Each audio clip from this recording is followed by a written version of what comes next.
राधे राधे सभी को। सकट माता की जय हो। आज है सकट, तो मैं एक सकट माता की कहानी सुनाना चाहती हूँ। तो आप भी सब मेरे साथ ध्यान से सुनिए और हुंकारे भरिए। तो एक गांव में एक बुढ़िया रहती थी। तो बुढ़िया का एक बेटा था। तो वो बहुत गरीब थी और बुढ़िया का बेटा खेत में मतलब ढोर वोर चुगाने जाता था। गाय वाय भैंस वैंस लेके खेतों में जाता था उन्हें चुगाने के लिए। तो वहाँ पर उसकी चाची ताई मिली उसे, लड़के को। तो वो कहने लगी, अब बेटा तू तो खेतों में गाय भैंस चराता है और तेरी माँ घर पे पूरी पकवान बना बना के खाती है। वो कहने लगा, ऐसा नहीं हो सकता ताई जी, हम तो बहुत गरीब है, मेरी माँ पूरी पकवान कहाँ से खाएगी। नु बेटा तू जैसे रोज जाता है शाम को, आज तू थोड़ा पहले चला जाना अपने घर, तो जब देखना तेरी माँ क्या क्या बना के खाती है। तो वो ताई चाचियों की शिकायत में आ गया और वो घर चला गया अपने टाइम से पहले और दिन से पहले चला गया। तो उसने देखा उसकी माँ कढ़ाई में तिल भून रही थी। तो वो कहने लगा, माँ मैं तो ढोर चुगाने चला जाता हूँ और तुम यहाँ पता नहीं क्या क्या बना के खाती हो। वो कहने लगी, नहीं बेटा आज तो सकट माता का वो है व्रत, तो सकट का त्योहार है इसलिए मैं तिल भून रही हूँ, उसके जो है मैं लड्डू वड्डू बनाऊंगी और अपना सकट का त्योहार मनाऊंगी। पर वो नहीं माना। वो ताई चाची की शिकायत में आके वो कहने लगा कि मैं तो माँ घर छोड़ के जाऊँगा। माँ ने बतेरा समझाया, बेटा ये बात नहीं है, न्यू नहीं है, मैं तो तेरा ही व्रत करती हूँ। तो वो नहीं माना। वो कहने लगा, नहीं मुझे तो जाना है घर छोड़ के। वो कहने लगी, ठीक है बेटा नहीं मानता है तो चला जा। अब उसकी माँ ने उसको वो तिल दे दिए जिससे उसने कथा सुनी थी। तो वे तिल उसको उसके पल्ले में बांध दिए और बोला, बेटा जहाँ तुझे कहीं बोली कि जहाँ तुझे कहीं संकट वंकट आए तो तू ये तिल पूर देना अपने चारों तरफ, तो तेरे पे कोई संकट नहीं आएगा, ठीक है। तो वो ऐसे बोल के वो बेटा जो है चला गया अपनी माँ के दिए हुए तिल लेके। तो ऐसे ही चलते चलते वो जंगल में पहुँच गया। अब जंगल में मिल गया उसे शेर। अब वो डर गया, अब भाई आज तो मैं मरूंगा, या तो ये शेर मुझे खाएगा या भाई छोड़ देगा। तो उसे अपनी माँ के दिए हुए तिल याद आ गए। उसने जो है वे तिल अपने चारों तरफ पूर लिए। अब भाई उसने ये बोला कि अगर मेरी माँ मेरा व्रत करती है सकट का, तो शेर वो बन जा गाय। तो भाई वो ही हुआ, शेर की तो गाय बन गई। तो वहाँ भी बेटा बच गया। तो वो और आगे चला। तो जाते जाते उसे रात हो गई। वहाँ मिली उसे नदी। तो नदी बहुत गहरी थी, वो कैसे पार करे। तो वो कहने लगा, भाई या तो मैं इसमें डूबूंगा या फिर बचूंगा, रात का टाइम है, मैं कैसे पार करूंगा इसे, कहाँ सोऊंगा। तो उसने फिर अपनी माँ के तिल याद करे। तो वे तिल फिर उसने अपने चारों तरफ पूर लिए और उसने यही बोला, अगर मेरी माँ मेरा व्रत करती है सकट का, तो ये नदी दो भाग में बट जाए, बीच में से रास्ता निकल जाए मेरे लिए। तो भाई ऐसा ही हुआ, क्योंकि उसकी माँ तो अपने बेटे का सच्चे मन से व्रत करती थी सकट का। तो भाई ऐसी हुआ, नदी जो है दो भागों में बट गई। तो जब दो भागों में नदी बट गई तो बीच में रास्ता हो गया। तो लड़का वहाँ से निकल के चला गया। तो भाई चलते चलते उसे 3 दिन हो गए, ऐसी घूमते फिरते वो एक नगर में पहुंचा।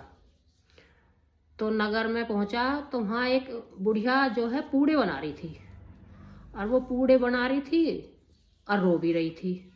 तो वो बेटा उसके पास पहुंचा। वो कहने लगा, माता आप जो है पूड़े बना रही हो, खुश भी हो और आप रो भी रही हो इन्हें बनाते बनाते। तो वो माँ कहने लगी, बेटा मेरा एक ही बेटा है और इस नगर में हर 6 महीने में आव लगता है, आव चढ़ाए जिसमें बर्तन वर्तन पकाए। तो वो आव चढ़ता है, उसमें एक बेटे को बिठाया जाता है। तो आज मेरा नंबर है मेरे घर का, और मेरा तो एक ही बेटा है, आज उसे ले जाएंगे। पूड़े तो मैं इसलिए बना रही हूँ कि आज मैं अपने बेटे को आखिरी बार देखूंगी, तो मैं अच्छे से उसे खिलाऊं पिलाऊं, पूड़े पकवान सब चीज़ खिलाऊं अपने बेटे के लिए। खुश तो मैं न्यू हूँ और रो मैं न्यू रही हूँ कि आज के बाद मुझे मेरा बेटा नहीं मिलेगा, क्योंकि वो तो आव में बैठने वाला था। अभी थोड़ी देर में राजा के दूत उसे लेना आ जाएंगे। तो भाई वो कहने लगा, बुढ़िया का बेटा, माँ आप अपने बेटे को मत भेजना, मुझे भेजना, आओ मैं बैठूंगा। नू ना बेटा मैं दूसरे के बेटे को कैसे भेज दूंगी ऐसे। नू कह ना माँ तुम मेरी मानो, ये पूड़े आप मुझे दो, मैं खाऊंगा इन्हें और मैं जाऊंगा वहाँ। जब वे राजा के दूत आए तो आप मुझे बता देना। तो उसने भाई कई माँ ने चलो ठीक है बेटा, तो उसने भी पूड़े उड़े खा लिए, भूख भी लग रही थी उसे। पूड़े उड़े खा के उसे आने लगी नींद, वो सो गया। तो उसने बोल दिया था कि माँ मुझे आप जगा देना, जब वे राजा के दूत आए तो मैं चला जाऊंगा। तो भाई थोड़ी देर में राजा के दूत आ गए। अब भैया माँ जो है कभी कुंडी खटकावे, कभी गेट खटकावे, कभी कुछ कहे, खुड़का करे, बेटा उठ जा। अब दूसरे का बेटा कैसे जगावे। फिर बहुत देर बाद वो आवाज़ सुन के उठ गया बुढ़िया का बेटा। तो वो कहने लगा आगे महाराजा के दूत। वे कहने लगी हाँ तो ठीक है मैं चला जाऊंगा माँ। तो वो राजा के दूत के साथ वो लड़का चला गया। ठीक है, तो उन्होंने उसको ऐसे ही आव में बैठा दिया। तो उससे तो भैया माँ के तिल थे उसके पास, तो उसने ऐसे ही किया। अब भी सारे अपनी माँ के दिए हुए तिल अपने चारों तरफ पूर लिए और आव में बैठ गया। और भाई जो आव में बैठ गया तो फिर जैसे एक रात बीती, दो, वो आव 6 महीने तक जलता था, मतलब उसमें जो है बर्तन 6 महीने के बाद देखते थे वे पके या ना पके। तो भाई रात को आ गई तेज आंधी। तो तेज आंधी आई तो उसमें एक ऐसा बर्तन बजाए, जैसे उसमें आव में एक पत्थर जा लगा, उसमें आवाज आई टन देनी सी। अब वहाँ राजा के दूत खड़े थे, वे कह लगे भाई आवे में बर्तन इतनी जल्दी कैसे पक गए, ये तो ऐसी आवाज आई जैसा बर्तन पक जाए टन देनी सी। तो भाई उन्होंने जो राजा को बताई, फिर राजा ने देखा, आओ आओ हटवाया, देखा तो भैया लड़का तो सही सलामत। तो भाई सब जो है हैरान रह गए, भाई ये क्या चमत्कार हुआ, क्या हुआ, लड़का तो मतलब ठीक ठाक है ये जो हमने बैठाया, और बर्तन भी पक गए एक रात में ही, ऐसा तो पहले कभी नहीं हुआ। तो भाई उस राजा की जो रानी ही वो कहने लगी इससे तो मैं अपनी बेटी की शादी करूंगी, ये लड़का तो कोई चमत्कारी लड़का है, इसका शेर भी कुछ नहीं बिगाड़ पाया, इसका नदी में भी नहीं ये डूब पाया, और देखो ये आव में भी ना जला, ये तो कोई चमत्कार है, कोई भगवान है, तो मैं अपनी बेटी के लिए इसका रिश्ता करूंगी।